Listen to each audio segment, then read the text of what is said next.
Selamat pagi Opa Oma, Bapak Ibu dan saudara-saudari yang dikasihi Tuhan Yesus Kristus. Salam sehat dan sukacita selalu. Kembali lagi bersama saya Neneng di acara Oke Hari Ini, Orang Kudus Hari Ini. Pemirsa sekalian yang dikasihi Tuhan, kali ini saya kedatangan tamu yang sangat istimewa dari Klungkung. Beliau adalah seorang Romo.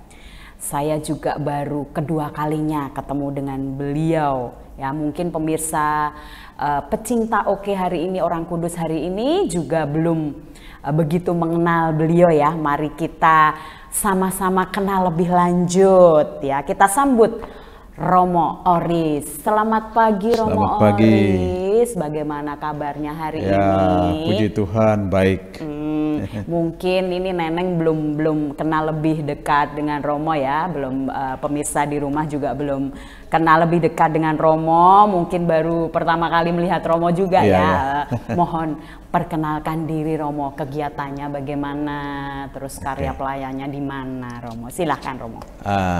Baik, terima kasih untuk kesempatan. Saya Romo Oris Liko OCD, tugas di Gereja Katolik Santo Fransiskus Asisi Amlapura dan Santa Cecilia Klungkung.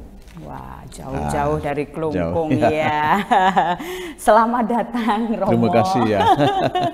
Ya, hari ini nih Romo, tanggal 7 April 2023 bertepatan dengan Hari Raya Jumat Agung Romo ya, yang kita peringati setiap 1 tahun sekali ya Romo ya, di dalam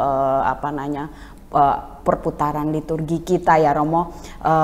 Boleh dijelaskan bagaimana latar belakang dan makna perayaan ini Romo? Oke, baik. Hari Jumat Agung merupakan salah satu hari Trisuci, mulai hari Kamis, Jumat Agung, dan Sabtu Suci. Jadi hari Jumat Agung itu diperingati setelah hari Kamis Putih. Ya, kalau di dalam bahasa Inggris itu disebut Good Friday. Dalam perayaan hari Jumat Agung ini, kita umat Katolik diajak untuk mengenang peristiwa agung dan mulia di mana Tuhan kita Yesus Kristus mengalami kematian ya. Jadi kematian Kristus di salib itu mau menebus dosa dan kesalahan kita supaya kita semua memperoleh keselamatan. Nah, itu misi utama yang dilakukan oleh Tuhan yang kita kenangkan pada hari Jumat Agung. Nah, itu. Itu kan dalam kalau kita ibadat ya istilahnya. Romo. Kenapa itu ibadat tidak misa Romo? Oke. Hari Jumat Agung memang agak khusus. Kita tidak merayakan Ekaristi, tetapi kita hanya merayakan ibadat ya. Kalau di dalam Ekaristi berarti kita mengenangkan di mana Kristus Tuhan memberikan tubuh dan darahnya supaya kita semua boleh memperoleh kehidupan juga. Dan hari Jumat Agung kita hanya melakukan ibadat Jumat Agung karena di situ kita mau mengenang ya saat di mana Tuhan memberikan cintanya yang begitu besar, pengorbanannya yang luar biasa kepada kita. Jadi kita mengenang penderitaannya dan wafatnya. Jadi itu fokusnya ada pada wafat Tuhan di salib. Jadi tidak ada perayaan Ekaristi itu. Hanya ibadat. Ibadat maka disebut ibadat Jumat Agung itu ya. Nah, terus dalam lingkaran ibadat Jumat Agung itu kan ada upacara penciuman salib ya Romo ya. Dan diawali dengan Romo dari pintu masuk itu, kemudian mengarak salib, terus ditutup ya dengan kain kalau nggak salah ya Romo, ditutup, kemudian 3 kali. Nah, 3 kali menyanyikan ya, lihat yang itu tuh. Itu tuh melambangkan apa ya Romo ya?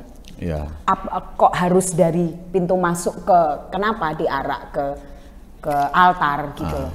Apakah ada prosesi yang digantikan itu gitu loh? Maksudnya Neneng digantikan pada saat misa karena ini ibadat, apakah ada prosesi yang digantikan itu gitu loh pada saat ibadat ini gitu loh? Di dalam liturgi ibadat Jumat Agung kita lihat sedikit dari awal. Itu biasanya tidak ada lagu pembukaan saat hening. Lalu imam bersama dengan petugas liturgi yang lain, jadi berarak menuju altar. Lalu di situ imam berlutut atau tiarap ya. Untuk beberapa detik lah. Tiarap atau berlutut itu menjadi tanda atau simbol bagaimana imam mengambil bagian di dalam penderitaan Tuhan. Tuhan mengosongkan dirinya, mempersembahkan hidupnya. Jadi kita mau mengambil bagian di dalam penderitaan Tuhan. Jadi setelah tiarap itu, lalu dilanjutkan dengan doa kolekta, doa pembuka ya begitu. Setelah doa pembuka, dilanjutkan dengan itu bacaan-bacaannya. Jadi setelah bacaan-bacaan, lalu ada homili singkat. Dalam situasi tertentu, bisa juga homili tidak diberikan, tergantung dari situasi, kondisi umat setempat. Setelah itu lalu upacara penciuman salib. Nah itu, sampai pada itu yang Neneng dan itu kan salib itu diarahkan dari luar. Jadi pada awalnya salib itu ditutup semua dengan kain merah. Lalu dibuka satu persatu, mulai dari bagian kiri sambil menyanyikan lihatlah kayu salib. Lalu umat menjawab, marilah kita sembah ya, dan seterusnya. Jadi 3 kali. Pertama di depan pintu gereja, kedua di tengah, lalu ketiga di depan altar. Jadi itu fokus kita itu ada pada Kristus Tuhan yang wafat di kayu salib. Ya. Jadi itu memiliki makna yang begitu mendalam karena salib itu menjadi sumber kekuatan, sumber keselamatan kita. Ya. Jadi di kayu salib Tuhan mempersembahkan darahnya supaya membersihkan kita dari segala dosa-dosa kita. Atau apakah boleh dikatakan kalau misa biasa itu kan biasanya persembahan, kita bawa roti dan anggur itu ya. Nah ini yang kita bawa adalah salib Yesus itu ya, sebagai itu berarti kan wujud nyata Tuhan kita Yesus Kristus itu menyerahkan nyawanya, tubuh dan darahnya. Mungkin ya Romo seperti itu ya Romo Yahudi dikatakan. Kalau di misa kita bawa itu persembahan, kalau di ibadat Jumat Agung Romo yang membawa salib itu dan kemudian dilanjutkan dengan penciuman salib ya Romo. Kenapa kita harus ada ibadat penciuman salib di situ Romo? Apa sebagai lambang penghormatan aja atau bagaimana? Apa ada arti khusus di situ Romo? Untuk penciuman salib itu sebenarnya ada satu nilai yang lebih ya, di mana kita mau menyembah Kristus yang tersalib. Ya, jadi kita memberi penghormatan, mencium salib untuk mengungkapkan tanda cinta kita kepada Tuhan yang telah mengorbankan seluruh dirinya, hidupnya untuk dan demi keselamatan kita. Ya, jadi setelah imam mencium salib kan nanti diikuti oleh umat sekalian itu. Jadi kita bisa mencium atau mengecup, ya seperti biasalah kalau di dalam keluarga, ya anak mencium ibunya atau bapaknya atau suami istri ya, sebagai tanda cinta. Kita juga harus melakukan itu.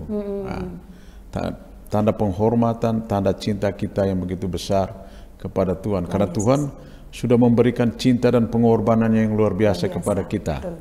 Nah, ini simbol yang sederhana, tetapi memiliki makna yang begitu luar biasa. Ya. Luar biasa ya, pengorbanan Tuhan kita Yesus Kristus. Sangat beruntung saya menjadi pengikut Tuhan Yesus, Romo ya.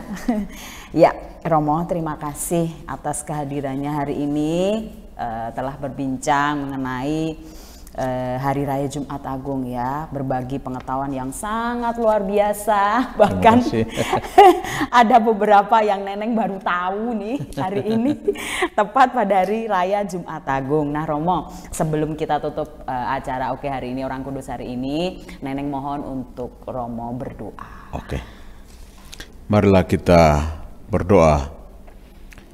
Dalam nama Bapa dan Putra dan Roh Kudus. Amin.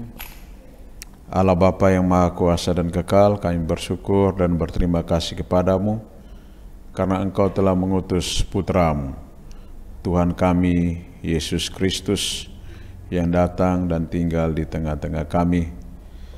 Ia rela mengorbankan tubuh dan darahnya dengan wafat di kayu salib, agar kami semua memperoleh keselamatan dan kehidupan yang abadi. Kami sungguh-sungguh mengalami betapa besar cinta Tuhan bagi kami.